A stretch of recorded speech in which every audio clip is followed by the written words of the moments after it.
Yo, Eh, me, me pidieron que acepte esa entrevista y hice una excepción, pero estuve hablando como una hora por radio. Y de ahí lo único que tomó La Nación es algo que en realidad fue totalmente circunstancial, que yo dije como de paso. claro, claro, encima acortaron y lo dejaron medio pretencioso. Pero bueno, así es el periodismo que tenemos.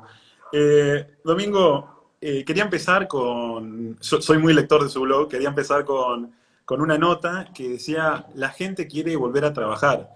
Y usted hablaba en esa nota acerca de que el gobierno planteaba que no era solidario, que la gente quiere ir a trabajar, y usted en esa nota detalló cuáles eran las consecuencias del encierro. ¿Cómo ve esta situación? Yo creo que se está exagerando en esto del encierro. Yo creo que hay que apelar más a la responsabilidad de cada persona. Por de pronto la gente mayor, como el caso mío, Sí. aun cuando no hubiera cuarentena, seguramente nos cuidaríamos mucho, no saldríamos porque sabemos que somos las personas con más riesgo. Ujú. Pero realmente impedir que la gente pueda trabajar, a mí me parece muy serio, ¿no? Sí. Además, en algún momento, supongamos que por varios, siguen las próximas semanas con una cuarentena y sigue habiendo más o menos el mismo número de infectados. ¿Qué Ujú. van a hacer? ¿Van a seguir sine die con la cuarentena? No, en algún momento tienen que permitir que la gente, por ejemplo, en la construcción, Sí. es muy importante que permitan que la gente pueda trabajar en la construcción. Lo mismo en las fábricas ya se está trabajando, han puesto algunas condiciones como que el traslado del personal sea a cargo de la propia empresa, eso me parece bien. Ujú. Sin duda el tema de las restricciones para el transporte público tienen sentido porque es ahí donde puede haber más contagio, pero yo creo que tendrían que permitir que abran, por ejemplo, las peluquerías, los gimnasios, las actividades profesionales y también los comercios, ¿no? Con recomendaciones de que se tenga mucho cuidado, ¿no? Hay que avanzar en esa dirección, porque si no, las consecuencias van a ser muy graves. Mucha gente, sobre todo los cuentapropistas, o los que tienen negocios pequeños, pero que tienen algunos empleados, es muy difícil que luego la economía se pueda reencauzar. Todo el mundo va a quedar exhausto, con deudas, sin ningún tipo de ahorro, A eso, y por supuesto, mucha gente con hambre, ¿no? sí, a eso quería ir, Domingo, porque también leí, yo me acuerdo una vez vi un programa que se llamaba Economía Ahora, y donde usted mostró el libro Estanflación, donde explicaba cuál era el fenómeno que se producía en una economía que tenía esta inflación. Y hace poco usted trajo también un artículo que se llama, bueno, o que dio a entender que todo el mundo va a ir a la recesión secular, mientras que Argentina va a ir a la estanflación secular. Eh, ¿Por qué cree que pasa eso? Bueno, porque nosotros volvimos a estar infectados por inflación desde el año 2002 en adelante, cuando se destruyó el régimen monetario que nos había dado estabilidad en los 90. Dualde creyó mal asesorado, en mi opinión, sobre todo por este señor de Mendiguren, No. que representaba la Unión Industrial, que transformando todos los contratos que estaban en dólares, depósitos en el sistema financiero, préstamos, la economía estaba muy dolarizada, que las transformó en pesos para que después el Banco Central pudiera imprimir todos los pesos que se le ocurriera. Y bueno, con ese mecanismo no solo redistribuyeron ingresos y riqueza de una manera totalmente regresiva, es decir, contra los trabajadores y contra los más pobres y a favor de los que estaban fuertemente endeudados en dólares, sino que al mismo tiempo reintrodujeron la inflación y con la inflación todos los defectos que hacen que la economía no funcione bien. Hubieron unos años de crecimiento porque tuvimos circunstancias internacionales muy, muy favorables, pero después ya empezaron a aparecer cuellos de botella en la economía y entonces seguimos con inflación alta, 10 veces más alta que en cualquier otro país del mundo, o 20 veces en algunos casos, ¿no? Más alta que en el resto de los países del mundo, incluso nuestros vecinos, Sí. y con recesión. Por ahí, al año siguiente de un año recesivo, había una pequeña recuperación, pero después de nuevo caíamos en recesión. Y si miramos desde el 2011 hasta ahora, Sí. la economía ha estado en recesión o estancada y seguimos con inflación. Eso se llama estanflación. Salir de la estanflación es es muy difícil Ujú. porque requiere replantear reglas de juego de la economía y, por supuesto, introducir un régimen monetario que asegure que la moneda sea sana, pero con eso no basta porque si hay un gran desequilibrio fiscal, si el país no tiene absolutamente crédito y forma razonable de financiar el eventual desequilibrio fiscal, Ah, entonces no se puede sostener un buen sistema monetario, ¿no? Así que es muy complicado salir, pero más todavía cuando se agregan regulaciones y más regulaciones que traban la actividad del sector privado. Fíjense, están todas estas trabas que ha impuesto la cuarentena, pero ahora justamente están discutiendo en el Congreso y ya tiene media sanción de la Cámara de Diputados una ley que se llama de teletrabajo. No se les ocurre otra cosa que regular el teletrabajo, con lo cual lo van a dificultar, porque mientras más regulaciones pongan, sí, más dificultades van a tener las empresas y también los trabajadores, porque van a estar restringidos por esas regulaciones, cuando justamente el teletrabajo, el hecho de que el trabajador pueda, en muchos casos, continuar trabajando desde su casa, puede ser muy bueno para el trabajador y también claro. para el empleador. Ahora, si lo regulan demasiado, Sí. las condiciones que deberían darse no se pueden aplicar porque la regulación lo prohíbe, ¿no? Sí, Por eso es una lástima que estos gobiernos, como el actual, y por supuesto como la mayoría de los gobiernos que predominaron desde el 2002 en adelante, crean que desde el Estado, con regulaciones, van a poder hacer funcionar los distintos mercados, incluido el mercado de trabajo, de la forma como a ellos se les ocurre. Y en realidad eso lo único que hace es introducir inflexibilidad en el funcionamiento de la economía y dificultar la adaptación que cada empresa tiene que buscar a las circunstancias en las que le toca actuar, ¿no? Porque una economía sale adelante cuando todo el sector privado, que es el sector productivo, encuentra la mejor forma de crear empleo, mantener el empleo, producir bienes y servicios, desplegar una alta productividad, que esos bienes y servicios sean de gran calidad. Y por supuesto es fundamental que también la economía sea capaz de producir bienes que se puedan exportar y penetrar los mercados del exterior.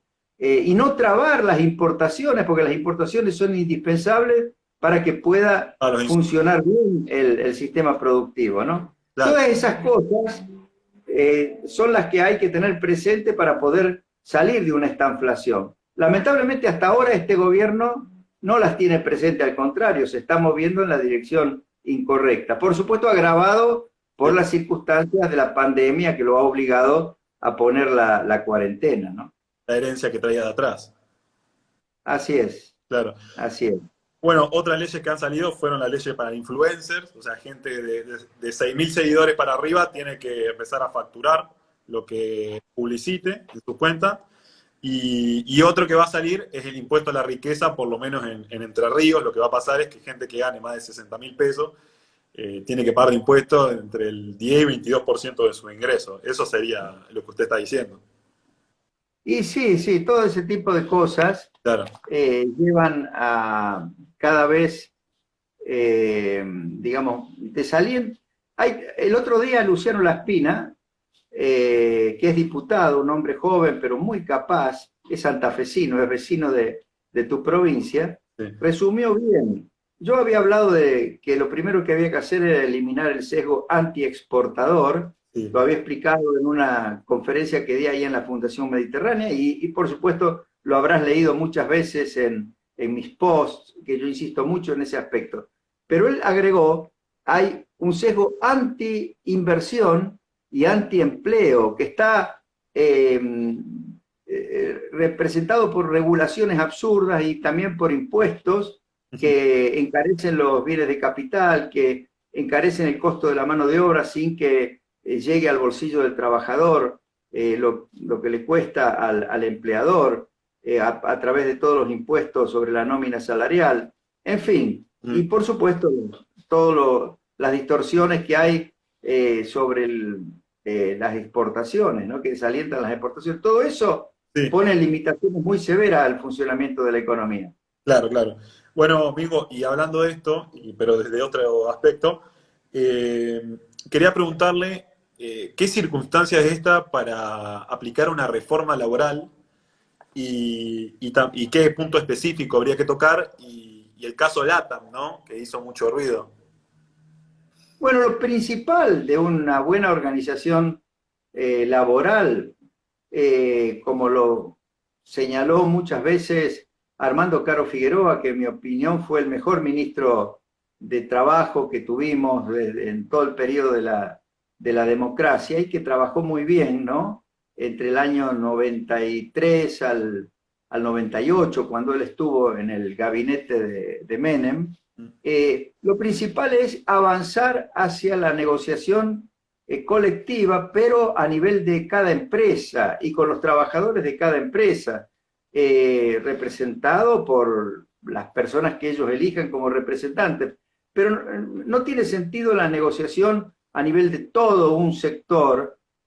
Por ejemplo, en el tema este de los aeronautas, o de los trabajadores aeronautas, de las empresas de aeronavegación, Sí. los que ponen más trabas no son el sindicato de la empresa, de la TAM. Yo Ah, estoy seguro que los trabajadores de la TAM deben haber querido negociar con la compañía de tal forma de que pudiera la compañía continuar. Pero como la posición de los sindicatos, porque no es uno solo, son varios sindicatos de estos que se han hecho grandes sí, alrededor de Aerolíneas Argentinas y que tienen una vocación muy monopólica para la empresa Aerolíneas Argentinas. claro. Por supuesto, a ellos lo que les interesa es que el resto de las empresas no puedan prestar servicio o tiendan a desaparecer.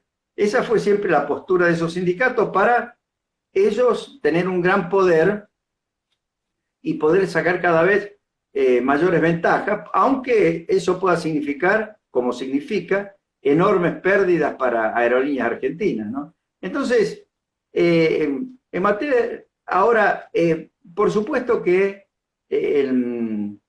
también hay otros aspectos de la legislación laboral que hay que modificar, pero en este momento lo que sería más relevante es permitir la negociación empresa por empresa, Sí, tanto para las condiciones actuales como para las condiciones futuras de trabajo y para la organización también del trabajo. Por ejemplo, este tema del teletrabajo, en vez de dictar una ley general, dejen que en todo caso el personal de la empresa negocie con el dueño de la empresa o con los directivos de la empresa las condiciones en las que se desarrolla ese teletrabajo, no que en el Congreso de la Nación gente que no entiende nada de estos temas y que lo único que tiene es voluntad de intervenir para decir que ellos están organizando la economía, dictan normas generales y obligatorias para todos, que lo único que hacen es restringir la capacidad de trabajadores y empleadores de encontrar las mejores soluciones para cada caso, ¿no? claro, claro. Eh, Hay un punto que quería tocar, porque estamos en un momento en el que hay un ministro que se encarga de la deuda, parece, y el que toma las decisiones ejecutivas de la economía sería Alberto. Yo le quería preguntar hace cuánto no se ve un plan económico en Argentina, hace cuánto no hay un ministro, así un líder y un equipo económico. Bueno, obviamente que ha habido equipos económicos, ha habido el de Surruil, el liderado por Surruil en la época de Alfonsín, Sí, después el que lideré yo en la época de Menem, y yo diría que después, en alguna medida, Labaña en la última parte de Dualde y Kirchner, ¿no? Pero después, fuera de eso, en general, los presidentes improvisaron mucho. Ellos pensaron que podían ser su propio ministro, atomizaron lo que debería ser un ministerio de economía realmente fuerte y coordinador de todas las demás áreas que tienen que ver con cuestiones económicas. Y bueno, y así nos fue, ¿no? No hay nadie que sea capaz de, o que no es que sea capaz, que esté en condiciones institucionales de claro. explicar con claridad cuál es la política económica, hacia dónde va el país. O sea, Yo creo que ese es un grave error. Ahora, en este momento, a Martín Guzmán le han dado el rol de lo que sería un secretario de finanzas claro, en cualquier organización. sí. Pero lo que no se ve es un ministro de Economía. Culfas es lo que sería un secretario de producción. Eh, pero normal, por ejemplo, cuando yo era ministro, la Secretaría de Finanzas, la Secretaría de Producción, la Secretaría de Agricultura, la Secretaría de Minería, la Secretaría de Comercio, todas dependían del ministerio, ¿no? Y incluso teníamos una gran coordinación con el Banco Central, que era como el presidente del Banco Central, formaba parte del equipo económico. Entonces, así sí se puede manejar la economía, pero con la conformación que han tenido tanto en el gobierno de Macri como en el actual gobierno, es muy difícil que puedan diseñar un buen plan, comunicarlo y ejecutarlo, ¿no? Claro, claro, claro, sí, es difícil. Bueno, por ejemplo, ¿usted Además, no cree además que el caso Vicentín, sí, el caso Vicentín no haya sido parte de esa desidia, digamos, de no tener un programa económico, no ha sido como una improvisación? sin duda, sin duda. Y además, lo hicieron a instancias de un señor, Claudio Lozano, que es un director del Banco de la Nación que viene de la extrema izquierda, yo diría en algún momento ha sido totalmente comunista o marxista y bueno, después se fue reciclando. Y él cree que, por ejemplo, habría que estatizar todo el comercio exterior, que habría que estatizar los puertos, porque él dice que los puertos privados son, a causa de los puertos privados hay contrabando. Bueno, él tiene esa ideología y entonces comenzó tratando de prender la mecha, digamos así, de esa bomba que quiere tirarle al sector exportador, con esto sugiriendo lo de Vicentín, con el argumento de que no habían sido honestos los directivos de Vicentín. Pero eso fue un error garrafal que cometió Alberto Fernández, porque pone en duda la institución de la convocatoria de acreedores, que está dentro de la ley de quiebra y que es una forma de proteger a las empresas y también a los acreedores de las empresas, dándole un marco para que puedan llevar a cabo una reestructuración de pasivos. Eso que está tratando de hacer Argentina, y que es difícil porque no hay una convocatoria de acreedores a nivel global, se han estado introduciendo en los bonos estas cláusulas de acción colectiva para tratar de crear un mecanismo de esa naturaleza, pero justamente para el sector privado, todos los países tienen esos mecanismos que están en las denominadas leyes de quiebra, pero que en realidad tienen una institución dentro de la ley de quiebra que es la convocatoria de acreedores, que persigue que puedan reestructurar los pasivos manteniendo la empresa en funcionamiento y que la empresa pueda seguir funcionando, ¿no? Entonces, si llega a haber actos ilegales hechos por los directivos de la empresa, el juez que interviene tendría que ser el que tome decisiones, pero no puede ser que el Poder Ejecutivo decida una intervención a la empresa y después una expropiación. Eso fue una señal pésima que se envió. Yo estoy seguro que Alberto Fernández debe estar muy arrepentido de haber cometido ese error, pero no es cuestión de arrepentirse, es cuestión de no cometer estos errores porque se mandan señales que asustan a sectores y a personas que deben operar a favor de que salgamos adelante, ¿no? Imagínense todo el sector agropecuario, toda la industria de transformación de los productos agropecuarios, todos los prestadores de servicios a la actividad agropecuaria en todo el interior del país, todos los exportadores, o sea, los que trabajan en los puertos, todo eso se ve negativamente afectado por decisiones de esta naturaleza, ¿no? Claro, claro, eso manda una señal grave. Ahora, es grave esta situación, ¿no? Y ya cerrando, porque Domingo nos dio este tiempo y lo estamos respetando, y la verdad que estoy muy agradecido, la estoy pasando muy bien, y el resto también, se ven los comentarios, todos buenos. Quería preguntarle por el contexto en el que estamos, digamos. ¿Subir impuestos aumentará la recaudación o podría hacerlo, como dice Laffer, la curva de Laffer, que usted bien conoce, de si bajar impuestos puede aumentar la recaudación? ¿Cómo ve eso en este contexto? Bueno, depende de el conjunto de medidas que se tomen. Le voy a poner un ejemplo. Sí. En el año 91, las retenciones aportaban el 33% de la recaudación a nivel nacional. Cuando lanzamos la convertibilidad, lo primero que hicimos fue eliminar las retenciones. Yo me acuerdo que la gente del Fondo Monetario Internacional que estaba acá dice, no, esto no puede ser. Por eso no apoyaban las medidas que estábamos tomando. Yo le dije, bueno, vuélvanse a Washington y hablamos dentro de algunos meses. ¿Y qué ocurrió? La recaudación aumentó.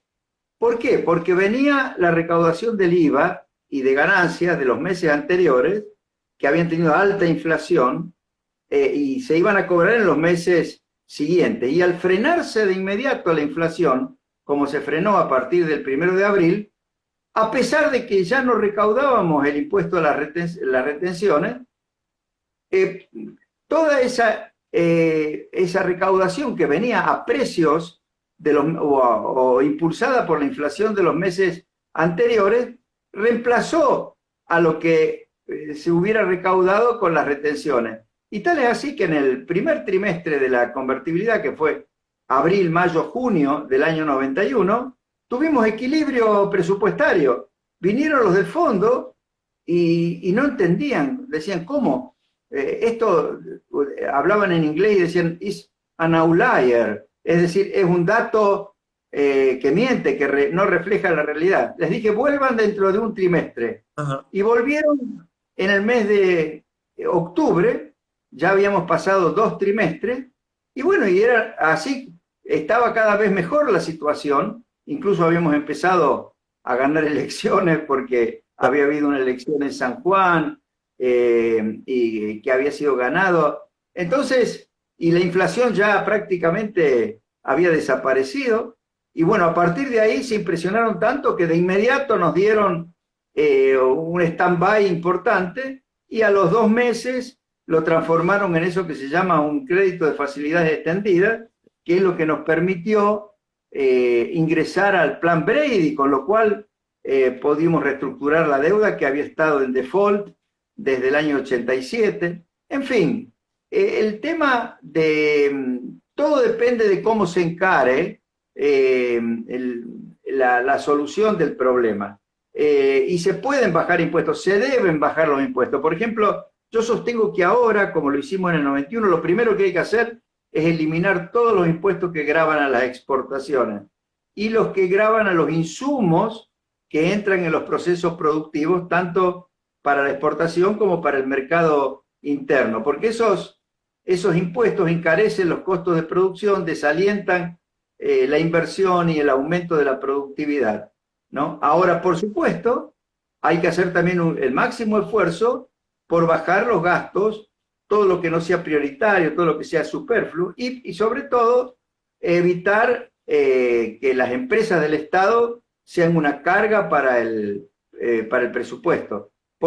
Es fundamental volver a privatizar las empresas que fueran reestatizadas, porque el Estado no sabe manejar las empresas y los sindicatos se aprovechan de que los directivos de las empresas son políticos que quieren juntar votos y no están preocupados por la eficiencia de la empresa, entonces piensan que van a aflojar mucho más y bueno, y pasa como está pasando en Aerolínea y en otras empresas del Estado. Además, cuando el Estado se mete en los sectores, aunque no estatice las empresas, pero por ejemplo les controla las tarifas de una manera ruinosa y después le tiene que dar subsidios, las inversiones en esos sectores las termina decidiendo y financiando el Estado. El financiamiento de esas inversiones es parte del gasto público, pero además deciden inversiones que son muy ineficientes, no son inversiones adecuadas, ¿no? En fin, Sí. todo eso es necesario para poder bajar los impuestos, crear un clima favorable a la actividad del sector privado y volver a crecer en condiciones de estabilidad. Si no se encara simultáneamente un plan de estabilidad que tenga éxito y que erradique la inflación, es muy difícil salir adelante. Excelente, Domingo. Una última pregunta, ya más con un tinte personal. Usted sabrá que para esta entrevista tengo que releer Pasión por Crear, el libro de su biografía. Y le quería preguntar, eh, ese libro, bueno, retrata excelente, las preguntas están muy bien hechas, todo. Le quería preguntar qué consejo le daría usted a aquel chico que salía de San Francisco, fue a estudiar a la universidad, hizo una tesis bastante importante, y terminó el secundario antes, un año antes, porque con un amigo hizo 2 años en uno, y encima la dio segundo y tercer año juntos. ¿Qué consejo le daría a ese chico que sale de la universidad, que tiene un hambre voraz de llevarse el mundo por delante? ¿Qué le diría si tuviera que dar un consejo? Yo creo que hay que perseverar, ¿no? Es muy importante trabajar y estudiar y ir... no todo lo que yo hice en mi vida fue planeado, te aseguro. Muchas cosas las fui decidiendo sobre la marcha, en función de las circunstancias, ¿no? No a todo el mundo se le presentan las mismas oportunidades, Sí. los mismos desafíos. Pero yo creo que si uno se dedica a estudiar, a trabajar y se pone metas de superación permanente, logra tener éxito y después hay que tener las espaldas, sobre todo si uno después asume responsabilidades muy altas como las que asumí yo. Por supuesto hay que estar preparado para soportar presiones, ataques, injusticias, etcétera. Pero bueno, todo esos son riesgos que uno toma en la vida. También gente que se dedica a otra cosa, el mismo empresario, el emprendedor, también toma riesgos, le puede ir muy bien y enriquecerse, como le puede ir mal y perder hasta su casa, que ha pasado con emprendedores. Pero yo conozco gente que al principio tuvo traspiés en la actividad como empresario, pero después si perseveró, se pudo recuperar, sobre todo gente que empezó joven en la actividad empresarial, y lo mismo en actividad profesional. Hay que ser perseverante, hay que sobreponerse a las dificultades y tratar de aprovechar las oportunidades, tomar los riesgos. En eso cada persona tiene una actitud diferente frente al riesgo, ¿no? Yo quizá he sido demasiado arriesgado, Sí, sí. pero bueno, eso depende también de la personalidad de cada uno, ¿no? En fin, me alegro que hayas leído Pasión por Crear. yo respondí un reportaje muy bien planteado por Juan Carlos de Pablo, Sí, sí, pero fue justo en el mes de enero, febrero del 91, perdón, del 2001, sí, sí. eh, 1 o 2 meses antes de que luego yo aceptara entrar al gobierno de la Rúa. Así que para tener una visión completa de mi vida, lo que hay que hacer es leer Pasión por Crear y luego seguir el blog, así como lo has seguido vos. Y leer el libro. O si uno quiere realmente ver cómo lo que yo hice en los últimos 30 años de alguna manera influyó en la política y en la economía argentina, y de paso en interiorizarse de toda la historia económica de Argentina, yo recomiendo leer ese libro que he escrito con mi hija, que se llama Historia Económica de Argentina. Un hombre para leer, para seguir, para escucharlo todo el tiempo. Domingo expresa su opinión a cada momento. Pueden entrar al blog caballo.com.ar y encontrar todas las notas que tiene Domingo desde hace tiempo y van a saber cómo piensa Mingo.